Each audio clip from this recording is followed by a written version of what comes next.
कि तेजस्वी यादव की बेचैनी बढ़ी हुई है, घबरा गए हुए हैं।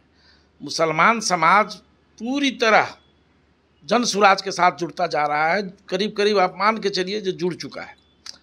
तो इसलिए राजद वालों की बेचैनी है। कोई किसी के बहकावे में नहीं आया और जो भीड़ आई उस भीड़ ने राजद के मिजाज के परखचे उड़ा दिए हैं, राजद के सियासी परखचे उड़ा दिए हैं और राजद को जदयू का तो कोई वजूद नहीं है। हमारे नेता आदरणीय प्रशांत किशोर जी तो बार बार कहते हैं जो जदयू मरा हुआ सांप है, जिसके गर्दन में जाएगा उसको भी मुँह आए। हक और हकूक की बात जन सुराज कर रहा है, आदरणीय प्रशांत जी कर रहे हैं।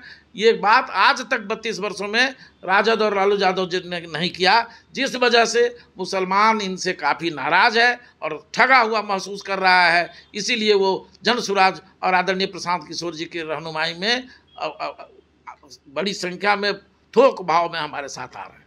जनसुराज के मुस्लिम कार्यकर्ताओं का सम्मेलन पटना में बापू सभागार में हुआ था और उसी दिन तेजस्वी यादव सड़क पर धरना देने बैठ गए थे। अभी मेरे साथ मौजूद है जनसुराज के मुख्य प्रवक्ता संजय ठाकुर जी। इनसे बातचीत करने की कोशिश करेंगे। सर, क्या लगता है जिस दिन मुस्लिम सम्मेलन कार्यकर्ताओं था जनसुराज का और उसी दिन तेजस्वी यादव अपने पूरे जल दल के साथ धरना देने के लिए बैठ गए, इस चीज़ को आप किस नज़रिए से देखना चाहेंगे? देखिए, एक्चुअली सच्चाई यह है कि तेजस्वी यादव की बेचैनी बढ़ी हुई है, घबरा गए हुए हैं। मुसलमान समाज पूरी तरह जन सुराज के साथ जुड़ता जा रहा है, करीब करीब आप मान के चलिए जो जुड़ चुका है। तो इसलिए राजद वालों की बेचैनी है। तो जब जान गए जो 1 तारीख को बापू सभागार में पूरे बिहार भर के मुस्लिम भाइयों का जमावड़ा हो रहा है, तो जानबूझ करके इन्होंने फैसला लिया अपने हर जिला में धरना करने का। उसी तारीख को इनकी मंशा यह थी कि लोग रुक जाएं, लोगों को रोका जाए, लोगों को आने न दिया जाए। लेकिन कोई किसी के बहकावे में नहीं आया और जो भीड़ आई उस भीड़ ने राजद के मिजाज के परखचे उड़ा दिए हैं, राजद के सियासी परखचे उड़ा दिए हैं और राजद को व्याकुल बेचैन करके उस सम्मेलन ने रख दिया है। तो इसलिए मंशा तो उनकी थी। मतलब क्या लगता है ये षड्यंत्र के तौर पे उसी दिन धरना देने के लिए बैठ गए? एकदम ये धरना 2 तारीख को भी कर सकते थे, ये धरना 4 तारीख को भी कर सकते थे, ये धरना उसके पहले भी कर सकते थे।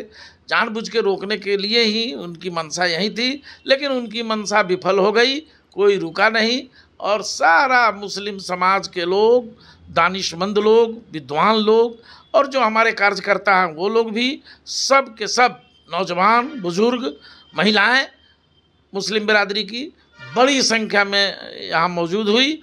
बाहर सड़क से लेकर के भीतर हॉल तक खचाखच भीड़ बढ़ी हुई थी और इस रिपोर्टिंग से राजद वालों की बेचैनी बढ़ गई है, उनके होश उड़ गए हुए हैं और आने वाले चुनाव में इसका खामियाजा भी राजद को भुगतना पड़ेगा।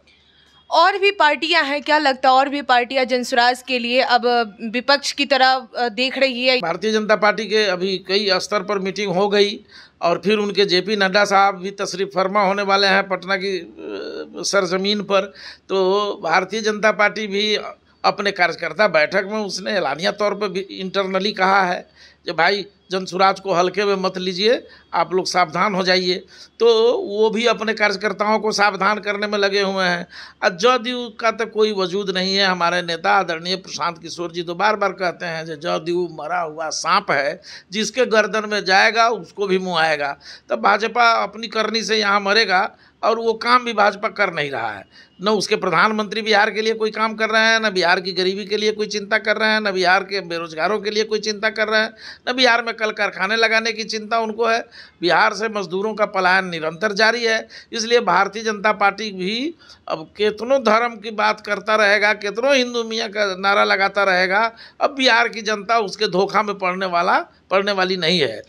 जो मुस्लिम समाज राजद के वोटर थे वो क्या लगता है कि जनसुराज के पक्ष में रहेंगे, उन्हें वोट करेंगे, उन्हें सरकार बनाएंगे? निश्चित रूप से कल तक मुसलमान भाई कांग्रेस और राजद के सिपहसालार थे, उनके एक मुश्त वोट उनको दिया करते थे भाजपा को हराने की वजह से। लेकिन उनको वोट देते रहने के बावजूद भी 32 वर्षों में भाजपा सरकार बना लिया दिल्ली में, हारा नहीं। तो आदरणीय प्रशांत किशोर जी ने जो फार्मूला दिया है वो ये बताए हैं कि महात्मा गांधी ने आज़ादी के लड़ाई के दरमियान जो कांग्रेस का निर्माण किया था, जिस कांग्रेस में मौलाना अबुल कलाम आज़ाद थे, खान अब्दुल गफ्फार खान थे, जिस कांग्रेस में बड़ी बड़ी शख्सियतें थी, सभी विचारधारा के लोग थे, अम्बेडकरवादी भी थे और समाजवादी भी थे और वामपंथी भी थे। तो जब तक बिहार में वामपंथी विचारधारा के लोग, अंबेडकर विचारधारा के लोग, महात्मा गांधी के विचारधारा के लोग, जननायक कर्पूरी ठाकुर के विचारधारा के लोग, समाजवाद के मधुलिमय और डॉक्टर राम मनोहर लोहिया और लोकनायक जयप्रकाश नारायण के समाजवादी विचारधारा के लोग एक जगह होकर और मुस्लिम भाइयों के साथ गठजोड़ जब तक नहीं बनेगा तब तक बिहार में सत्ता परिवर्तन नहीं हो सकता और बिहार में इन सांप्रदायिक ताकतों को खदेड़ा नहीं जा सकता है।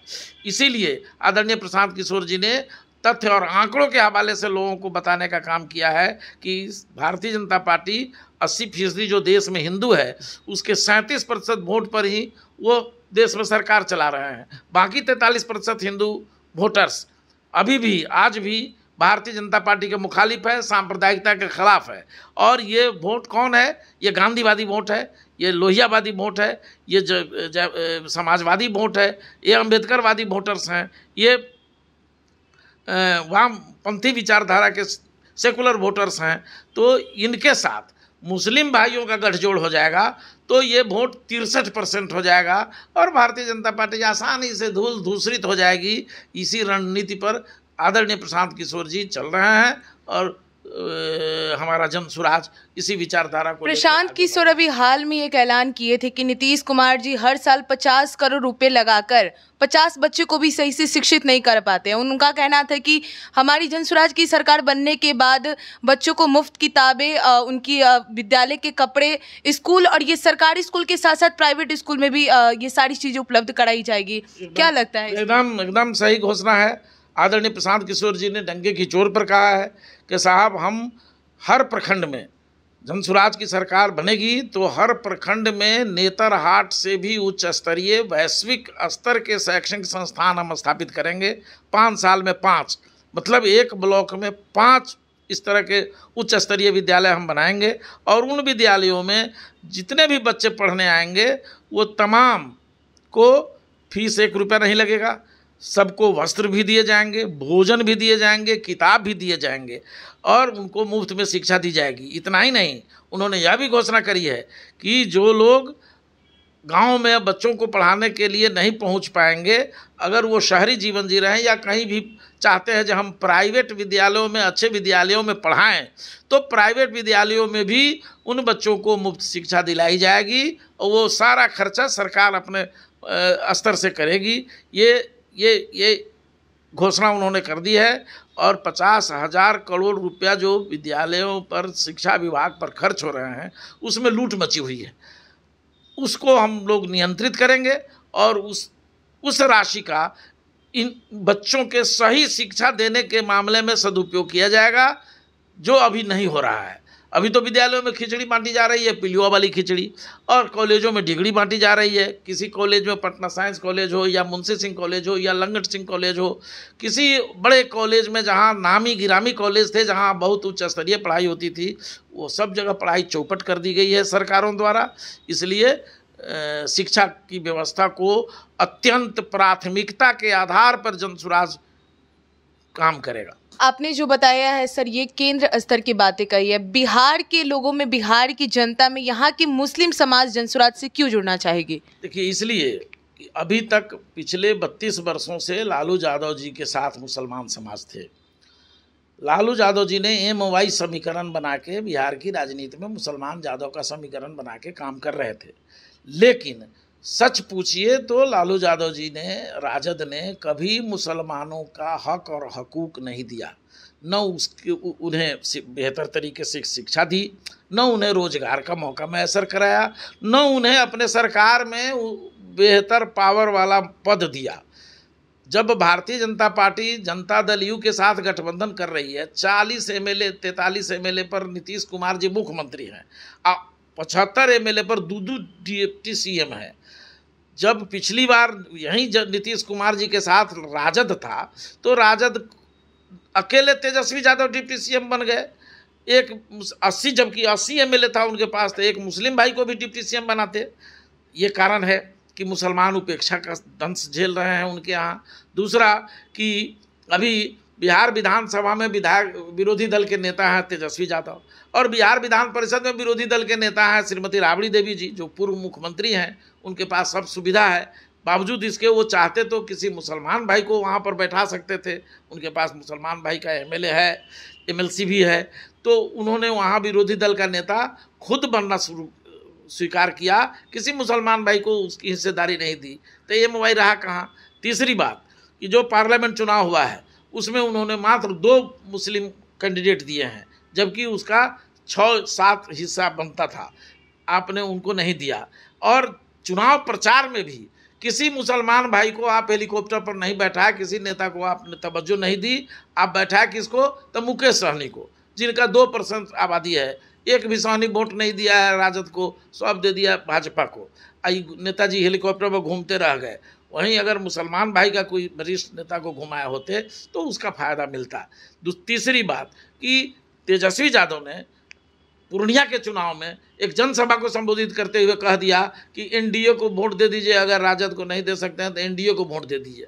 तो असली B team Bharatiya Janata party का तो तेजस्वी यादव है, जिसने पार्लियामेंट चुनाव में एनडीए के पक्ष में वोट मांग दिया। उसका इतना व्यापक बुरा असर पड़ा पूरे बिहार में, जिससे मुसलमान की नाराज़गी, नाइतफाकियाँ काफ़ी बढ़ गई है। और इस वजह से, और आदरणीय प्रशांत किशोर जी कह रहे हैं कि हम आपको आपकी आबादी के हिसाब से टिकट देंगे। हम 40 टिकट की घोषणा पिछले दिन मुस्लिम सम्मेलन में आदरणीय प्रशांत किशोर जी ने कर दी, और संगठन में भी हम उतना ही हक देंगे, और सरकार बनेगी उसमें भी आपको उतना ही हक देंगे। आपके 18% आबादी के हिसाब से आपका हक मिलेगा।